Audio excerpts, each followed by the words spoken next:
In today's video, we wanted to highlight an important issue which was brought to our attention on more than one occasion. And today, before we go into that issue, then just to give a quick summary of what we've been doing today. So today we've been in Birmingham and we've been able to give out some food packages to some of the people on the streets. Not all of them are homeless, but nonetheless suffering in some way,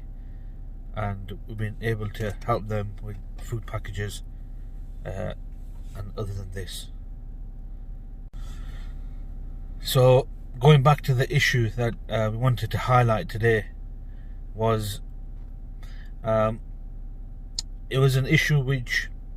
was truly brought forward, and the extent of its problem was truly highlighted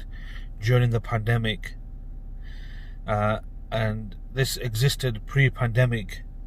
but it actually became more apparent during the lockdown and during the pandemic, and that was regarding the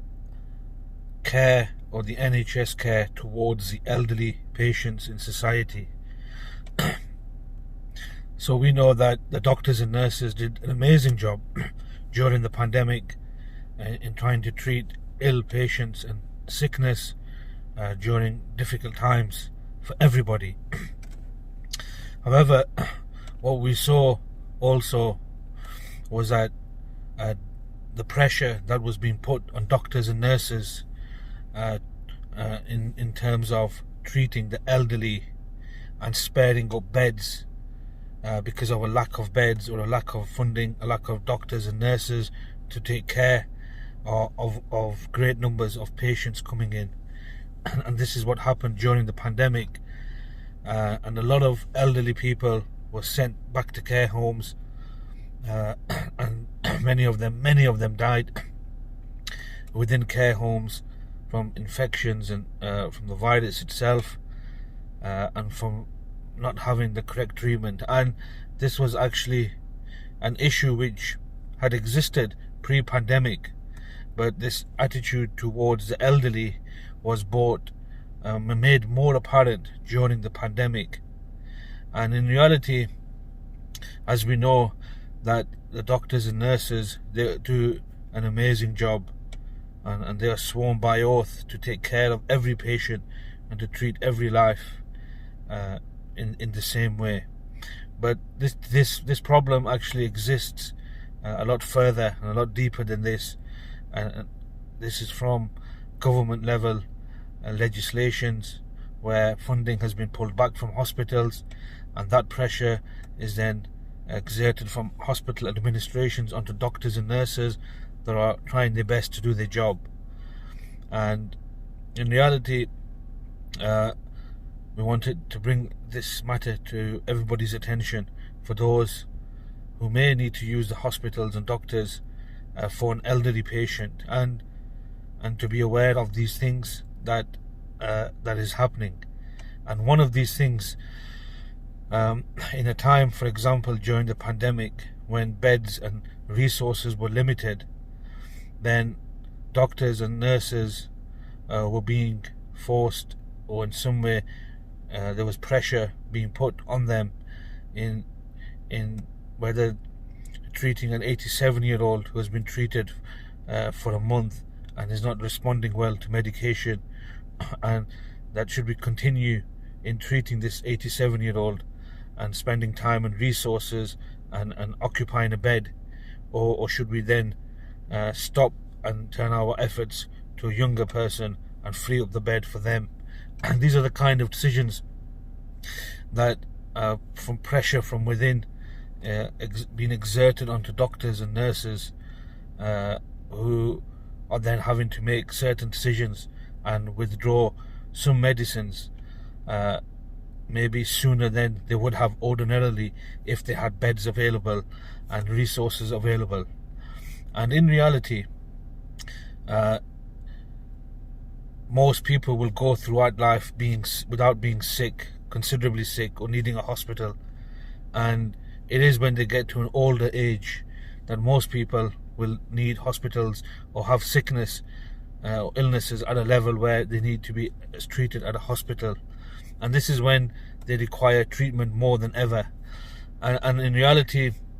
what has happened over the years, slow legislation has come in and rules have come in which has in a way given a scenario where there is a young man and he is ill,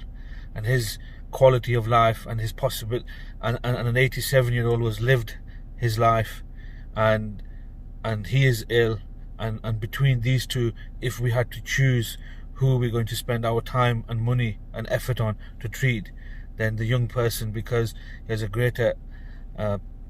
potential of recovering and a greater future and quality of life than the 87-year-old. And these kind of decisions, these kind of points are pressures that have been put onto doctors and nurses in a more complicated or advanced level. And in reality, I and many others believe that these two lives are equal, and that none, for that family has the elderly mother or father at the hospital, then that is the most important person to them in their life, and that this is in reality a choice and a decision which no doctor or nurse should have to be forced to make, because both lives are equal and as important as one another, despite a quality of life and etc., and other factors that are being looked at now when there are strain upon resources. So in reality, what is the solution? What is the answer to this? And the truth is that this is the result of a free NHS, which means that these situations and these circumstances will happen with something that has been given free to the people. So therefore,